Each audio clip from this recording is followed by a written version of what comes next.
Hey, good morning, geometry. And today we are going to have one vocabulary word. So go ahead and write this down. Segment bisector. Okay, and this is a point, line, ray, or other segment that intersects a segment at its midpoint. Now, let's think a little bit about the word bisector. It starts with the prefix bi. If you think to like a bicycle, that's something with two wheels versus a tricycle that has three. So bi stands for two, okay? And in our case, a bisector, two sections.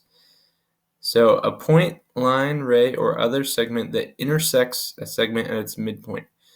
So it cuts through the midpoint and forms two equal sides, okay? Two equal parts.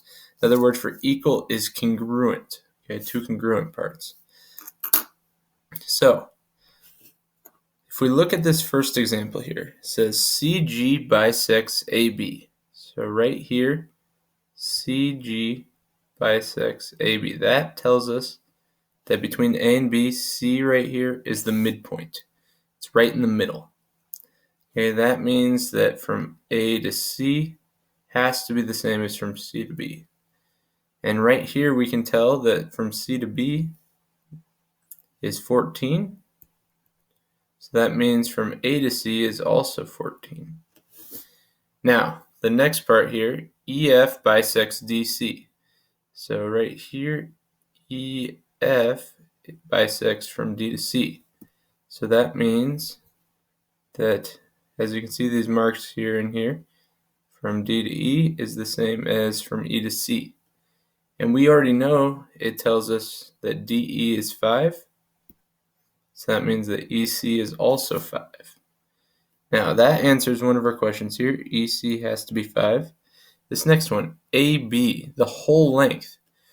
Since C was the midpoint, and we knew that side CB was 14, that means the other side's 14. 14 and 14 gives us 28. That's the whole length. Now AD here, that's the toughest one probably. You got to think about it. If from A to C is 14, then we're going to have 5 here, 5 here. So 5 plus 5 is 10. And we need how much more to get to 14? So 14 minus that 10 leaves us with 4. AD has to be 4. Okay, so we got one other example here dealing with bisectors. However, this time there's a little algebra involved. Same concept, but now we're going to have to deal with some algebra. So it says here, YZ bisects UV. So right here, bisects from U to V, the two endpoints. So that tells us that this chunk and this chunk here have to be the same. Then we also know that WX bisects UY.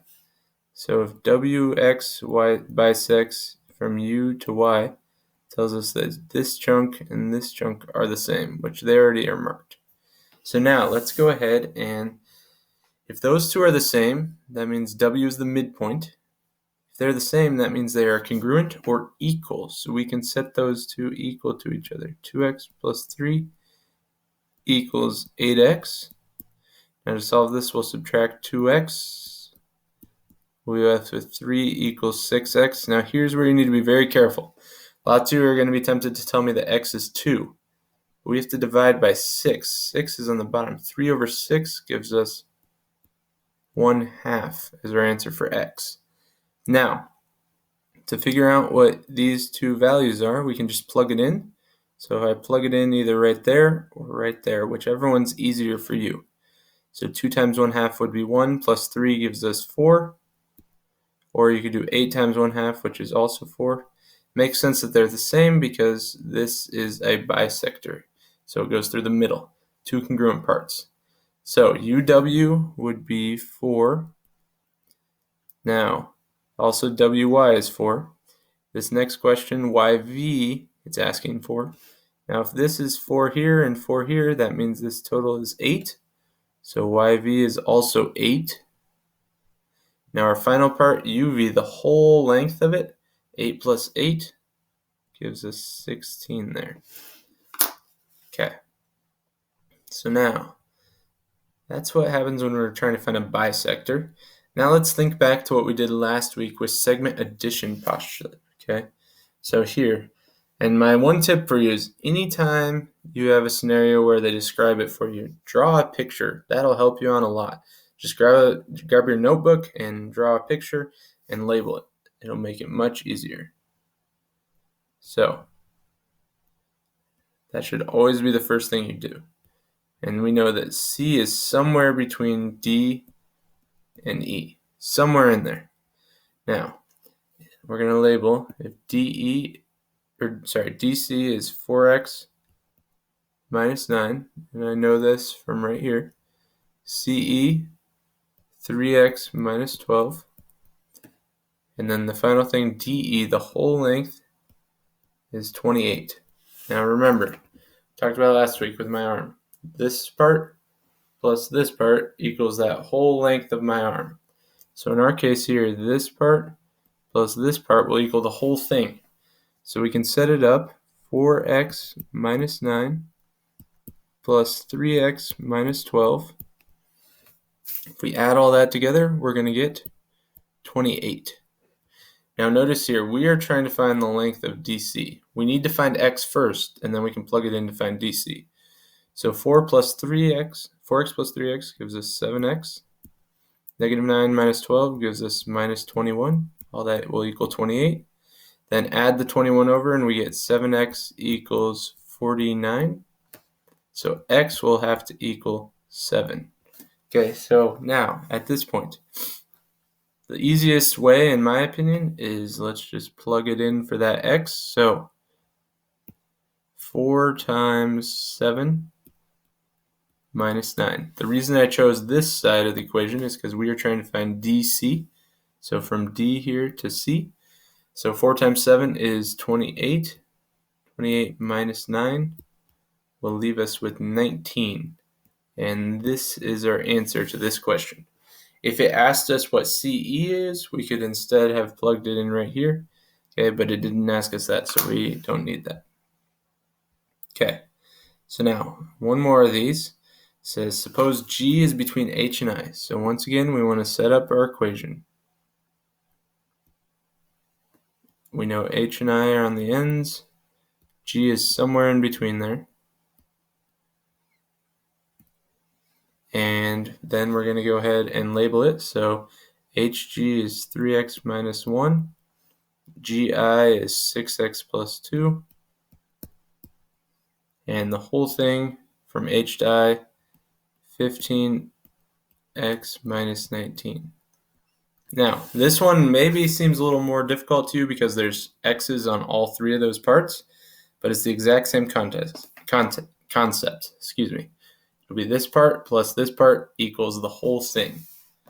Okay, so 3x minus 1 plus 6x plus 2, all that together equals 15. Ooh, let me fix my 5 there. So 15x minus 19. All right, combine your like terms. So here 3x and 6x on the same sides gives us 9x.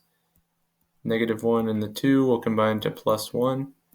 That's going to equal 15x minus 19. We'll add the 19 over and subtract the 9x over. If you want to do that in 2 steps, that's fine. We'll get 20 equals 6x. Now divide by 6. 20 over 6 we can reduce to 10 over 3. Now some of you might be frustrated because that's a fraction. That is true, but fractions are still numbers, okay? That doesn't mean we did it wrong, okay? Sometimes fractions will happen. Now, our job over here is to find HI. So this 10 over 3, we're going to have to plug in right up there for the x. So it'll be 3 times 10 thirds minus 1. Now, when we're multiplying with fractions, think of this as 3 over 1. 3 over 1 times 10 over 3. If you want, you can simplify it. The 3's will cancel. Or just multiply across the top and the bottom. We get 30 over 3. And now we can cancel that out and be able to reduce that down to 10 over 1. Either way, we're going to get 10 minus 1, which will give us an answer of 9. So this is 9, okay? That's what we're going to get. Although I just realized that I solved for HG. We got to be careful. So that's my mistake. It's asking us to find HI, the whole thing, okay? So that's my bad. This from H to G is 9. We want from H to I. So instead, I should plug that in to the 15 times x. So 15 times 10 over 3